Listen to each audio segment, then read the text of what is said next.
¿Cómo explicar el insólito boom inmobiliario en medio de la peor crisis económica de las últimas décadas? En este video revisaremos detalle a detalle qué es lo que está pasando con los bienes raíces, con las casas y departamentos y por qué está tan disparado su precio a día de hoy. Pero no solamente en Estados Unidos, sino en todo el mundo. Así que quédate hasta el final porque lo que veremos hoy te interesa y mucho. Empecemos.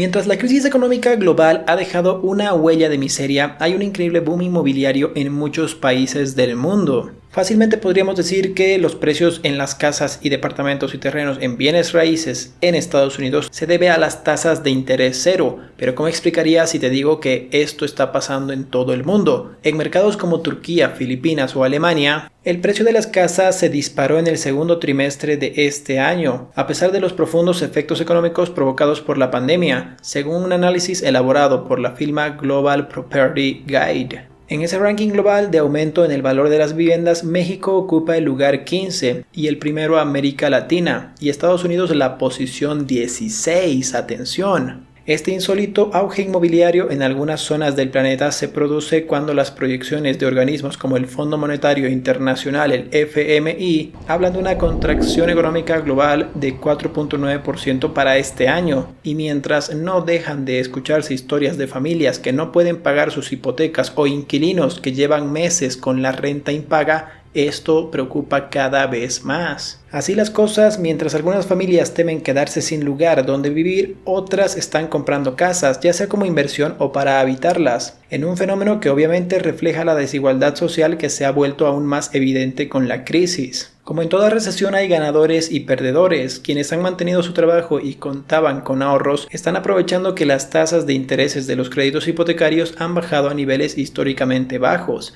y esa caída en la tasa de interés ha sido el principal combustible que impulsó este fenómeno en varios países. Desde el punto de vista de quienes están invirtiendo, cuanto más bajas son las tasas de interés bancarias, más atractivo se vuelve un bien que genera ingresos, le dice a la BBC Mundo Matthew Montagu Pollock, fundador de Global Property Guide, y dadas las actuales condiciones financieras internacionales, agrega, invertir en una vivienda se ha vuelto más atractivo que poner dinero en otros sectores, como por ejemplo las acciones. De acuerdo a sus estimaciones, el precio de las casas subió en 38 de los 49 mercados que hasta ahora han publicado estadísticas. Montagu Pollock advierte que una de las características del mercado actual es que han subido los precios y al mismo tiempo ha bajado el volumen global de transacciones. Es decir, se venden menos casas, pero a un valor más alto. Pero como los mercados inmobiliarios tienen características muy específicas en cada país, esa regla no aplica en todas las economías. Ahora hablaremos del súbito cambio en Estados Unidos. En el caso de Estados Unidos, el precio de las viviendas subió 5% el segundo trimestre de este año en comparación con el mismo periodo del año anterior, pero el volumen de transacciones también creció. Tanto así que en el mes de julio la venta de viviendas se disparó 24.7% respecto al mes anterior, según la Asociación Nacional de Corredores de Propiedades. El mercado pasó la fase de recuperación y ahora está en auge, escribió el economista jefe de la organización Lawrence John en un informe publicado a fines de agosto.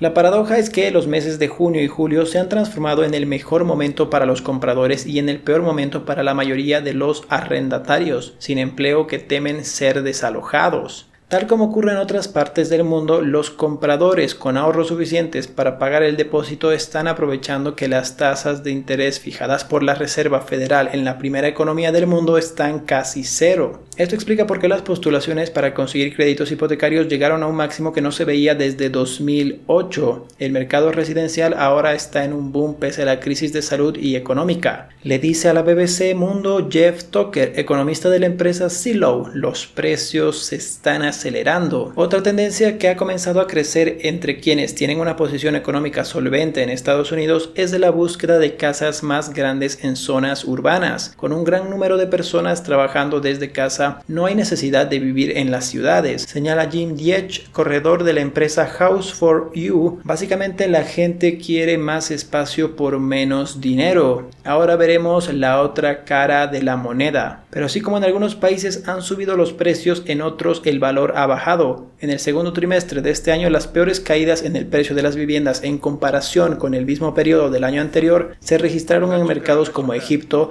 con un menos 17%, Pakistán con un menos 4%, Puerto Rico con un menos 4% y Malta con un menos 3%. Y entre las grandes economías latinoamericanas, Perú sufrió una baja en el precio de las viviendas en el segundo trimestre de este año, de menos 0.1%. Pese a que Argentina es la tercera economía más grande de la región después de Brasil y México, no fue incluida en el análisis de Global Prosperity Guide porque es más difícil tener certeza respecto a las cifras, explica Montagu Pollock por la situación que está atravesando Argentina. Según corredores de propiedades consultados por BBC Mundo en ese país, los precios se han mantenido más o menos estables a nivel nacional, dado que a diferencia de otros mercados donde la baja tasa de interés ha impulsado las compras, en Argentina no hay crédito y por lo tanto la mayor parte de la población alquila. En ese sentido dicen Argentina es una excepción que no sigue la tendencia general de otros mercados. Otro elemento a tener en cuenta al analizar las variaciones de los precios es que dentro de un mismo país las tendencias por ciudad pueden ser diametralmente opuestas. Una cosa es lo que ocurre en el mercado inmobiliario de Ciudad de México, Sao Paulo o Bogotá, y otra muy distinta es la que pasa en ciudades pequeñas o zonas geográficas con poco desarrollo económico. Y lo mismo ocurre con los barrios. Si los precios se disparan en un sector de una capital, estadísticamente va a arrastrar el promedio de precios en aquella ciudad, pero eso no significa necesariamente que el boom sea homogéneo. A continuación veremos la comparación en gráficos de la crisis del 2008 y la crisis actual. Es sacada de uno de mis videos, que si no lo has visto te lo voy a dejar en las pantallas finales, y espero te resulte muy educativo porque los datos son de miedo.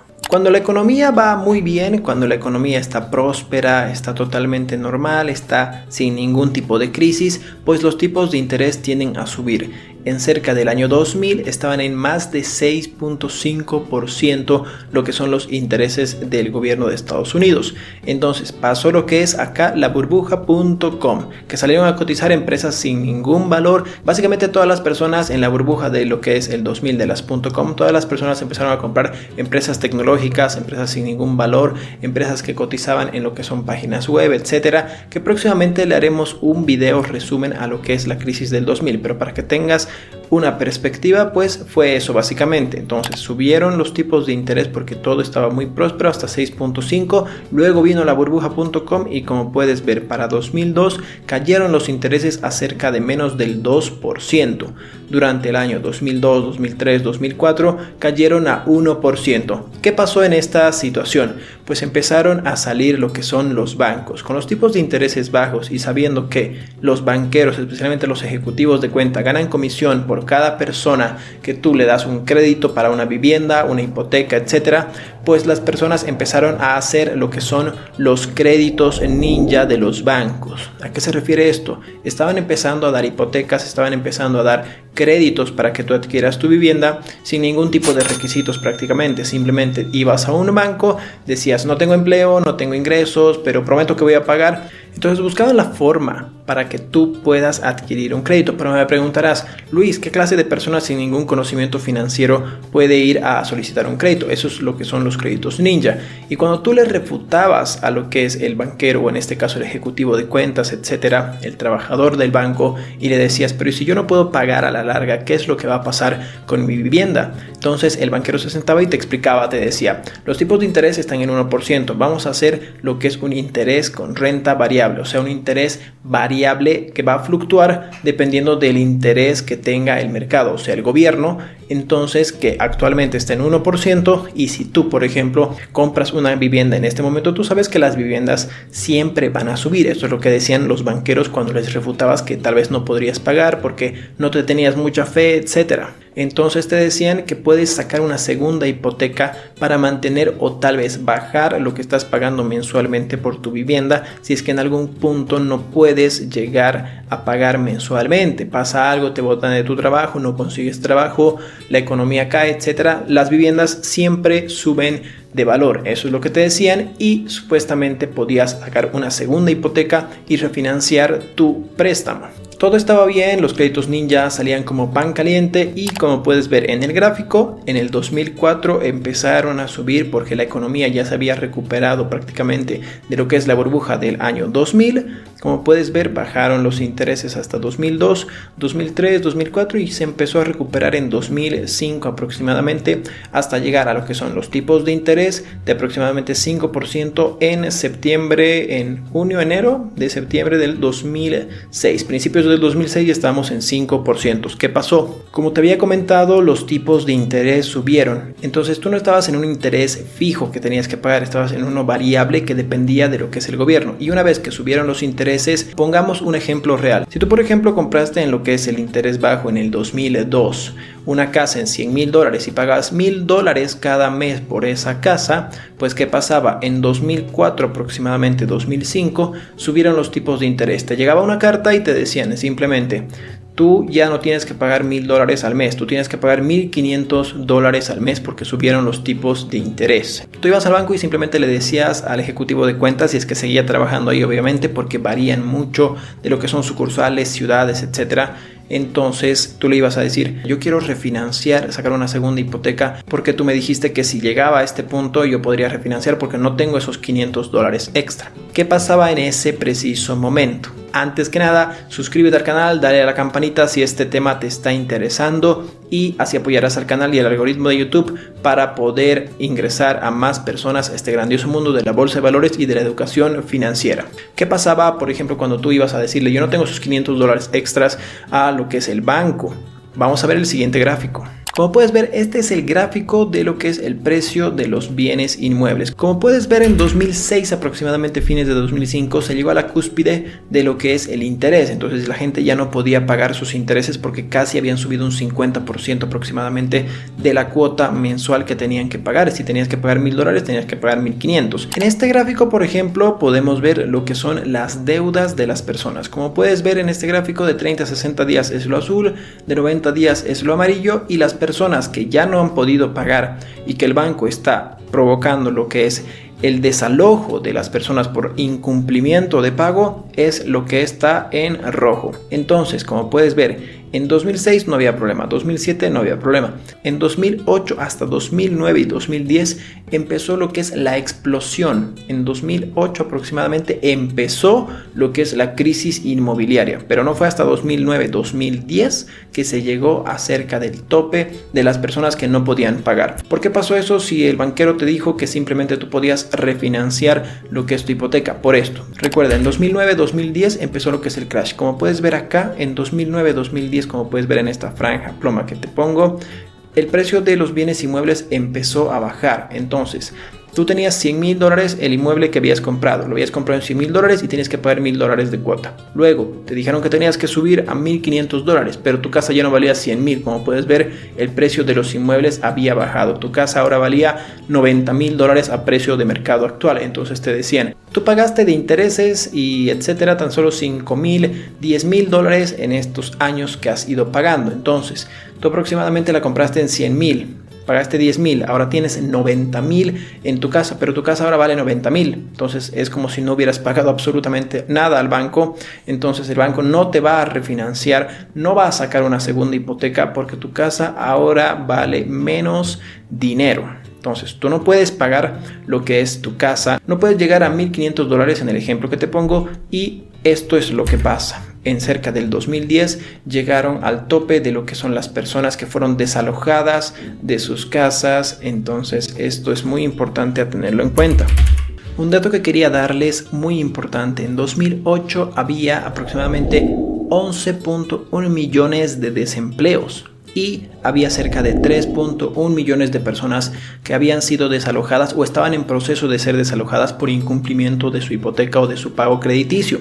Entonces, en septiembre del 2020 arrojaron los resultados como estamos actualmente. Entonces, 12.6 millones de desempleos y cerca de 3.6 personas que están incumpliendo lo que es su pago de hipoteca. Estamos con 1.5 millones más de desempleados que en el 2008 y estamos con cerca de 0.5 millones de personas más que no están pudiendo pagar lo que es su vivienda, o sea, su hipoteca, su préstamo bancario. ¿Qué es lo que va a pasar? ¿Por qué bajaron los precios de las casas en 2008? Por la oferta y la demanda simplemente. Al haber tantas personas incumpliendo lo que es su hipoteca, pues simplemente querían vender su casa, librarse de la hipoteca aún perdiendo un poco de dinero. Simplemente no querían vendérsela al banco porque el banco tiene una penalización de 20 a 25% aproximadamente de la deuda que tienes con el banco por incumplimiento. No es que simplemente lo que le debes al banco le das y el banco está totalmente feliz. Tú tienes una multa de cerca de 20 a 25% y cuando te ejecutan lo que es la hipoteca, o sea, te botan de la casa para poder recuperar el dinero del banco,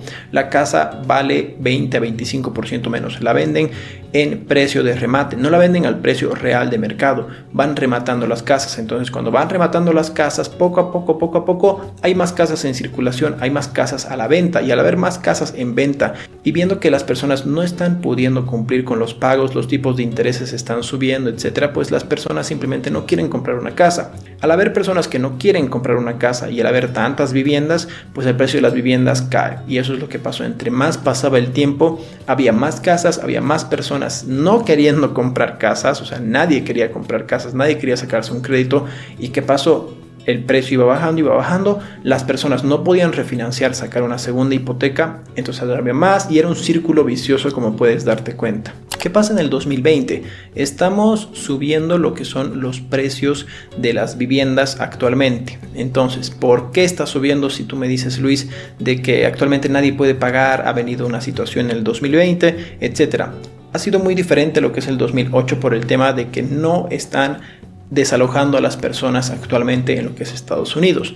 Hay una ley que te protege, no te pueden desahuciar, no pueden cobrarte los intereses los bancos en tu vivienda cerca de un año, pero esto ya se va a acabar próximamente y veremos quién estaba desnudo. Este gráfico es lo que ilustra un poco lo que te estoy diciendo. Por ejemplo, las personas de 30, 60 días, 90 días han subido exponencialmente, como puedes ver, pero las personas que han sido desahuciadas, o sea que simplemente las han botado del departamento porque no pueden cumplir con los pagos, pues está muy bajo. Como puedes ver, todo va correlacionado, pero es un gráfico completamente limpio que baja, sube, pero actualmente acá ha tenido un pico. Como puedes ver, en cerca de fines de 2020 ha tenido un pico muy extraño, la verdad, y este pico es justamente por lo que te digo, que las personas no pueden ser desalojadas ni siquiera por el alquiler, ni tampoco por el banco, ni por los propietarios, porque el gobierno te está protegiendo cerca de un año justamente para que no pase lo que pasó en 2008. ¿Por qué? En el siguiente gráfico podemos ver,